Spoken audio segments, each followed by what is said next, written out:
बीबी पर पर्दा जरूरी है। अगर कायनात की सबसे आला बीबियों ने पर्दा किया है तो इन बीबियों के लिए भी पर्दा जरूरी है। और अगर नाबीना सियाबी आए और नबी पाक कहें अपनी अज़वाजे पाक से कि पर्दा करो, रसूलुल्लाह वो तो नाबीना है, फरमाया तुम्हें तो नजर आ रहा है। तो अगर जिनको कुरान माँ कहते हैं उनका पर्दा जरूरी है तो पीर साहब से भी औरत का पर्दा जरूरी है। उस पीर से को तू शर्म कर, तू हया कर, शरीयत का पास कर। ये कैसे होगा कि तू बेपर्दा के बैठ गया औरतों के बीच? किस तरह हो गया तू? कहां से वो तुमने दीन सीखा? इसमें शरीयत इस्लामिया का ही पास नहीं। आला हजरत बरेलवी रहमतुल्लाह अलैह पीलीभीत में किसी ने दावत दे ली, कोई शेख थे, तशरीफ ले गए तो औरतों के बीच बैठ के बेपर्दा तावीज़ बांट रहे थे। फाजले बरेलवी वापस आ गए।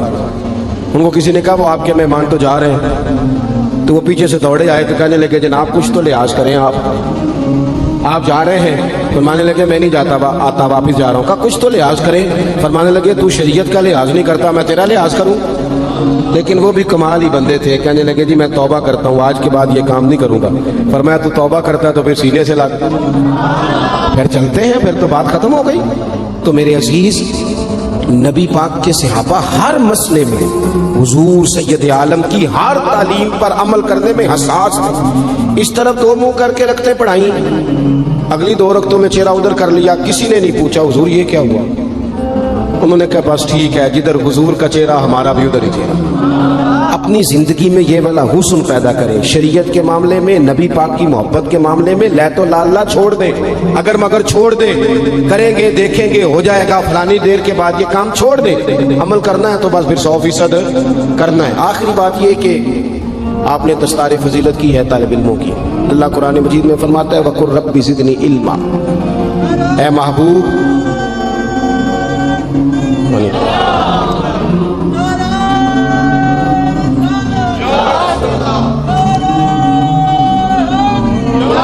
माशाअल्लाह। अल्लाह करीम ने महबूब पाक अलैहिस्सलाम से कहा कि ऐ महबूब आप मेरी बारगाह में अर्ज करें, आप मुझसे दुआ करें, क्या?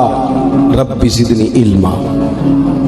सिर्फ आयत का तर्जुमा अगर आपकी समझ में आ जाए, मफ़हूम में आए, रब कहता है महबूब मुझसे कहिए रब्बी ज़िदनी इल्मा, या अल्लाह मेरे इल्म में इजाफा कर दे। यकीन की बात है, अल्लमा कमा लम तकुन तालम। रब कहता है जो नहीं पता था सारा हबीब को सिखा दिया। उन्हें अल्लाह ने गैर के खजानों की कुंजियां दे दी, लेकिन फिर भी कहा मुझसे आप अर्ज करें या अल्लाह मेरे इल्म में। ये एक माना इसका उलमा ने ये भी लिखा है कि यहाँ तालीम उम्मत भी है कि उम्मत हर वक्त दीनी उलूम के लिए कोशिश करती रहे। बन के ना बैठ जाए कि मैं पढ़ गया, सारी जिंदगी सीखें। और सीखें तो बहस करने के लिए नहीं, अमल करने के लिए। बहस करने के लिए नहीं। हुजूर सल्लल्लाहु अलैहि वसल्लम ने फरमाया जिसने दीन का इल्म इसलिए सीखा कि जाहिलों पे रोब जमाएगा, उलमा से बहस करेगा, उसे तो अल्लाह जन्नत की खुशबू भी नहीं देगा। दीन का इल्म सीखना है तरबियत के लिए। हम वो दीन सीखेंगे फिर उस पर अमल करेंगे। हमारे यहाँ ना दीनी इल्म सीखने का शौक नहीं। मैं अल्हम्दुलिल्लाह, हम तो अहले तसव्वुफ के ग़ुलाम हैं और तरीक़त के बगैर कैसे हम समझते हैं कि आगे बढ़ेंगे। कुरान और सुन्नत का निचोड़ ही तो हमारे सूफिया ने हमें दिया है, लेकिन जो चीज़ें असल हैं उन पर भी तो गौर करने की ज़रूरत है ना। यहाँ एक बुज़ुर्ग बिठा दिए जाएँ बड़े नेक पारसा, तस्बीह दे के, बड़े अच्छे हैं, बड़े नेक हैं, पर हैं अनपढ़। और एक तरफ मौलाना को बिठा दिया जाए कि आप मिशकात का दर्स दें, तो ज़्यादा कौम किधर जाती है? तस्बीह वाले बाबा जी की तरफ, क्योंकि वो चुपे कुबे में बैठे हैं। लेकिन हुजूर ने हमें सोच क्या दी है। नबी पाक मस्जिद में आए तो दो जगह पे लोग बैठे थे मस्जिद में। एक जगह पे बैठ के अल्लाह की याद हो रही थी, एक जगह पे बैठ के एक बंदा दर्स दे रहा था। हुजूर दोनों के बीच खड़े हो गए, फरमाया दोनों महफिल खैर वाली हैं। लेकिन फिर फरमाया चूंकि मैं उस्ताद बन के आया हूँ, लिहाजा हुजूर वहाँ बैठ गए जहाँ दीन पढ़ाया जा रहा था। और मेरे भाई, जिस तरह तस्बीह में सुभान अल्लाह पढ़ना सवाब है ना, इस तरह वुजू के मसले सीखना भी सवाब है, गुस्ल के मसले सीखने का भी सवाब है। खुदारा इसको भी समझो। अगर आप तरीकत के वो भी ज़रूरियाँ ज़रूर पढ़ो, वो भी छोड़ दिए लोगों ने, लेकिन सुबह जो दर्स दिया जाता है मस्जिद में उसे भी सुनो, उसमें भी नफ़ा है। दीनी उलूम का मिजाज, दीनी मदरसों में बड़ी तरजीहात की ज़रूरत है, बड़ी तब्दीलियाँ चाहिए। मैं अक्सर दोस्तों से कहता हूँ कि मदरसों से सिर्फ चंदे का रिश्ता ना रखें, मदरसे में जाया भी करें, वहाँ आप गौर भी करें कि खाना किस तरह का पकता है, तलबा के आराम की क्या सहूलियात हैं। जहाँ तब्दीली की हाजत है वहाँ हमें करनी चाहिए। لیکن یہ کہ آج بھی سب سے کم خرچ میں سب سے زیادہ پڑھائی جہاں ہوتی ہے وہ مدارس میں ہوتی ہے. کم سے کم خرچ میں یہاں اپنے دینی مدارس کو مضبوط کریں برائے مہربانی. اور مدارس کے جو طلباء ہیں بالخصوص ان پر ہمارے ہاں عجیب حال ہوتا ہے. حدیث پاک سنائی جاتی ہے کہ طالب علموں کے پیروں کے نیچے فرشتے پر بچھاتے ہیں. فرشتوں نے طالب علم کے پیروں کے نیچے پر بچھائے ہوتے ہیں اور کمیٹی والوں نے اسی طالب علم کے اوپر کھال رکھی ہوتی ہے. قربانی بھئی آپ تو حدیث سنا رہے تھے کہ اس کے پیروں کے نیچے فرشتوں نے پر بچھائے ہیں, تو آپ نے کیا بچھایا؟ قربانی کی کھال. یہ جو صدر صاحب بنے ہوئے ہیں وہ کیوں نہیں اٹھا کے لا سکتے؟ سیکرٹری صاحب کیوں نہیں اٹھا کے لا سکتے؟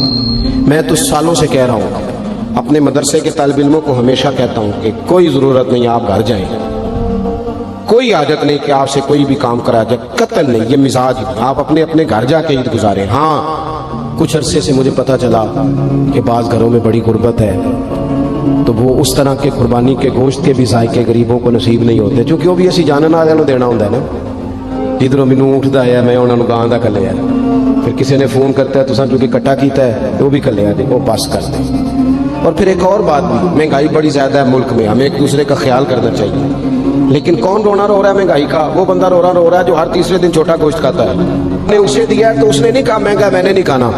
سال کے بعد اسے اللہ نے کہا ایک میرے راہ میں بھی قربان کر دو, کہتا مہنگا ہی بڑا ہے. بھئی تو سارا سال کھاتا رہا تب تو نہیں, تو نے کہا مہنگا تھا. اب دینے کی باری آئی ہے.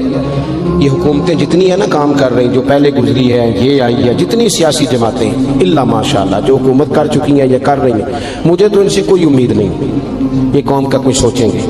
یہ تو نمبر پلیٹیں بدلتی ہیں, انجن بھی وہی پرانے اور اندر بھی سارا کچھ وہی, ان سے تو کوئی توقع نہیں. البتہ ہمیں چاہیے کہ ہم ایک دوسرے کا ہاتھ تھامیں. عید پہ 3 دن عید ہے تو ایک جوڑا خرید لیں, ایک جوڑے میں 2 پرانے استعمال کر لیں, لیکن تھوڑا سا کم کریں خرچہ, اور تھوڑا دیکھیں ہماری گلی میں کون غریب بستا ہے.